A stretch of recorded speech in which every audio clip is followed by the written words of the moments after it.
We in the house. We in the house. We in the house. We in the house. We in the house. Hey, the Buck boys.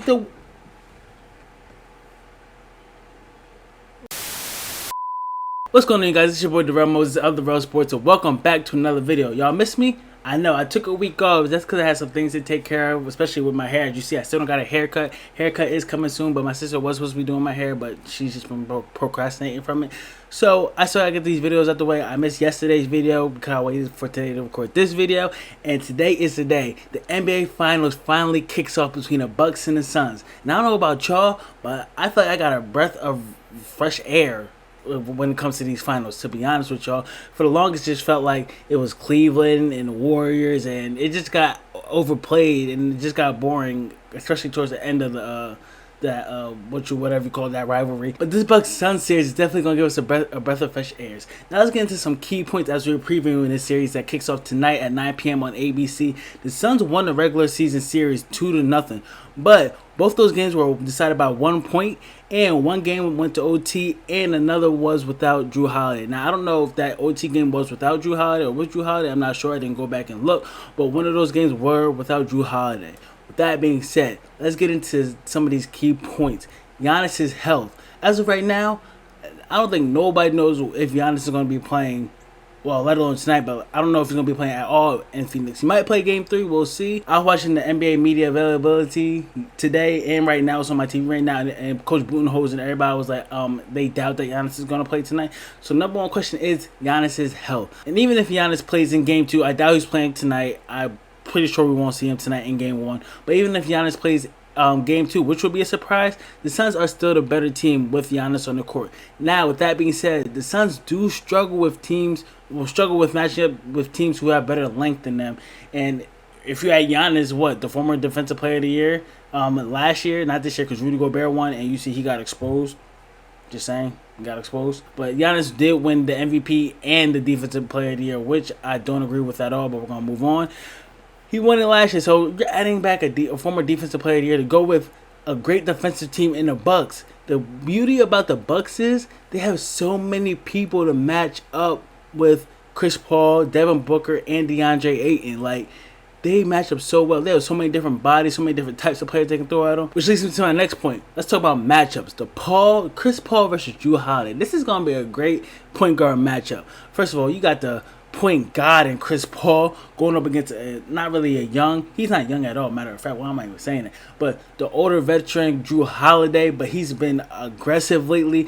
Like Charles Barkley said, I think the best thing that happened to the Bucks was Giannis getting hurt, because that unlocked Jrue Holiday, that unleashed Jrue Holiday. This is the Jrue Holiday we've all been waiting for, and that we know he can do. This is why the Bucks brought Jrue Holiday in, so he can help them get advanced to the NBA Finals. And now that Giannis is out, he's the secondary starter to help out Chris Middleton to knock the discount KD. If we're being honest, like I've been saying before, Chris Middleton is the most talented player on the Bucks team. It's not Giannis, it's not Jrue Holiday, it's Chris Middleton to discount KD.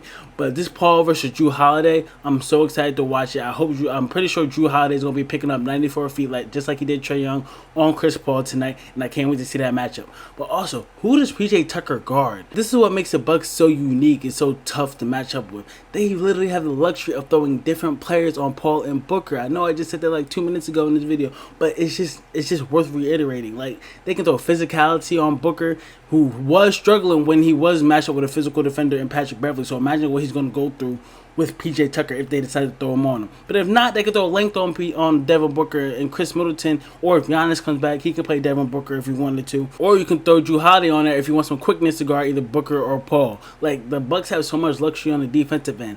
The problem with the Bucks is, even though they got the luxury on the defensive end in terms of matchups, the Bucks drop coverage in the pick and roll will be a huge problem. A huge problem. Like, I was saying this the whole series, the whole Eastern Conference Finals, when Trae Young was just killing them in a pick and roll.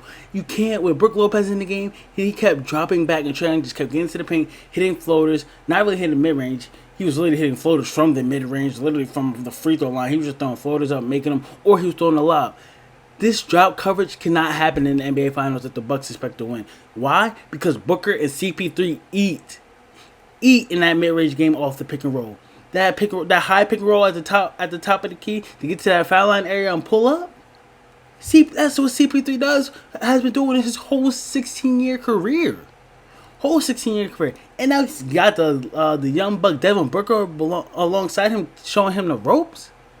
Bro, Bucks, Mike Budenholzer, this is directly to you. Do not do that drop coverage, because y'all will get eaten alive, especially these first 2 games without Giannis. If Giannis doesn't play, I know he's not playing tonight, but these first 2 games, y'all will get eaten alive if you go to that drop coverage in the pick and roll. Y'all got eaten alive with Trae Young in them, but Trae Young ended up getting hurt, so y'all got lucky. I mean, really, everybody, there's always some luck involved with winning an NBA championship, but y'all got lucky.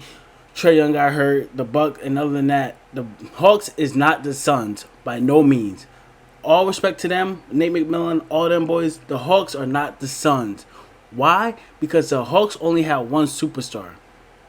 The Suns arguably got 3 superstars and a whole bunch of role players who are great at doing their role. Cameron Payne coming off the bench. Jay Crowder can light it up from 3 nowadays. Mikal Bridges is a sharpshooter from 3, especially in that corner. Like, the Suns are not the Hawks. So if I'm Mike Budenholzer, you honestly might have to go with Bobby Portis at the 5, but I know it's just game 1. We're not gonna overreact. It's just game 1.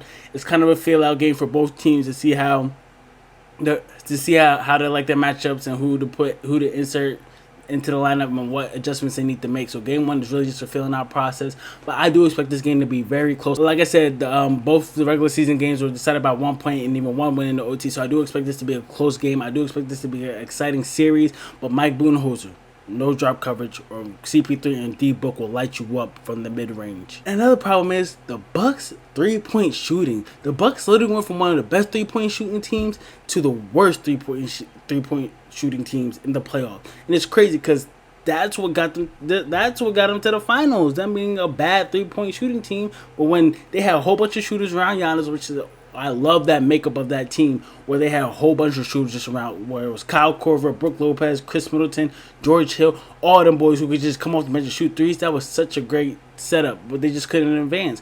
So they brought in Drew Holiday, and look, their 3-point shooting percentage declined, but look, they're in the NBA playoffs. I mean, not in the NBA playoffs. They're in the NBA finals for the first time in 47 years. Congrats to the Bucks. But like I was saying, the Bucks 3-point shooting team will be the worst of an NBA champion ever in the history of the NBA if they were to win. The worst. The Bucks are shooting like 31% from 3 this whole playoffs. So if they want to beat these Suns, they're gonna have to step up their game in the 3-point. Whether that's Chris Middleton, Drew Holiday, Brook Lopez, you sit them out there in the corner. Pat Connaughton coming off the bench. They lost Dante DiVincenzo for the year. Sadly, 302 stand up. But they lost him for the year due to that, what was it, Achilles injury. So Dante DiVincenzo's not there to help them with their 3-point score. PJ Tucker needs to hit from the corner 3. That's what he's been making a living off, that his corner 3 and defense. So he needs to hit that. The Bucks need to step up from 3-point if they expect to win this series. But now let's get into my prediction. I got the Suns winning in 6, maybe 7 games. Looking at the 2 games that they had in the regular season, I do expect this to go 7 games. I don't think the Suns will sweep like they did the season series. They might sweep at home these first 2 games. They are undefeated at home in the first 2 games throughout the whole entire playoffs. Right? Yeah, I'm pretty sure they are. So I do got the Suns winning in 6, maybe 7 games. Like I said before, the Suns are the better team and they're better coach. I'll take Monty Williams over Mike Budenholzer any day of the week. Monty is such a great coach, especially when he's coaching Chris Paul. You see what they did back in New Orleans. Granted, they didn't make it to NBA Finals, but that's because they had Kobe there. They had the Spurs dynasty with Tony Parker, Manu Ginobili, Tim Duncan, Greg Popovich there. So it was hard, but Chris Paul was doing his thing under Monty Williams. And like I said, Monty Williams is a better coach. Giannis will come back at some point. I'm guessing Game 3. I hope it's not Game 4 because I feel like Game 4, unless the Bucks can win Game 3, I feel like Game 4, if he comes back Game 4, it'll probably be too late. The Suns will probably be up 3-0, and at that point, no team. It's not impossible. It's not impossible. Look at what the Cavs did when they was down 3-1 to the 73-9 Warriors in 2016. Look at what my boy LeBron and Kyrie did. They was down 3-1. So somebody could come back now from 3-0. It can happen, but it's highly unlikely. So if Giannis comes back, he will come back. It's just a matter of when. But I just believe that Chris Paul won't let the Suns lose. simply because Chris Paul knows that this is probably the only shot he's got at winning the NBA title. He's 16 years into his career. He probably won't get another chance if he stays on this team. We'll see. I hope he dips and joins my boy LeBron and AD in LA. Paul, what's up, man? Especially if you win a title. I mean, you can run it back.